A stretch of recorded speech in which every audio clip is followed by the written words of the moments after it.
తెలంగాణ ఉద్యోగులకు ఇచ్చిన మాట నిలబెట్టుకుంది రేవంత్ రెడ్డి ప్రభుత్వం. ఉద్యోగుల సుదీర్ఘకాల బకాయిలు 6,000 కోట్లను 100 రోజుల్లో విడుదల చేస్తామని ఇటీవల సీఎం రేవంత్ రెడ్డి హామీ ఇచ్చారు.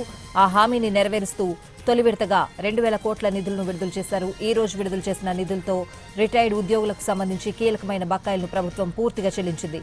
రిటైర్డ్ ఉద్యోగుల జనరల్ ప్రావిడెంట్ ఫండ్ బకాయిలు మొత్తాన్ని 100% క్లియర్ చేశారు. అలాగే రిటైర్డ్ ఉద్యోగులకు సంబంధించి మే 2025 వరకు పెండింగ్ లో ఉన్న కమ్యూటేషన్ బకాయిలన్నింటినీ చెల్లించారు. మిగిలిన 4,000 కోట్ల రూపాయల బకాయిలను కూడా నిర్ణీత గడువులోగా ఉద్యోగుల ఖాతాల్లో జమ చేయడానికి ప్రభుత్వం కసరత్తు చేస్తోందని సమాచారం.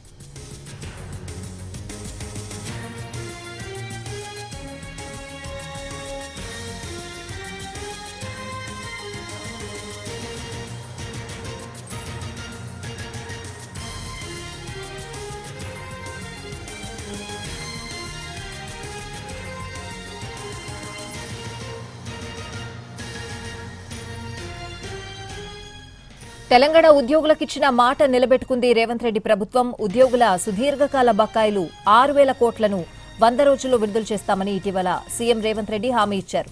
ఆ హామీని నెరవేరుస్తూ తొలి విడతగా 2,000 కోట్ల నిధులను విడుదల చేశారు. ఈ రోజు విడుదల చేసిన నిధులతో రిటైర్డ్ ఉద్యోగులకు సంబంధించి కీలకమైన బకాయిలను ప్రభుత్వం పూర్తిగా చెల్లించింది. రిటైర్డ్ ఉద్యోగుల జనరల్ ప్రావిడెంట్ ఫండ్ బకాయిల మొత్తాన్ని 100% క్లియర్ చేశారు. అలాగే రిటైర్డ్ ఉద్యోగులకు సంబంధించి మే 2025 వరకు పెండింగ్ లో ఉన్న కమ్యూటేషన్ బకాయిలన్నింటినీ చెల్లించారు. మిగిలిన 4,000 కోట్ల రూపాయల బకాయిలను కూడా నిర్ణీత గడువులోగా ఉద్యోగుల ఖాతాల్లో జమ చేయడానికి ప్రభుత్వం కసరత్తు చేస్తోందని సమాచారం.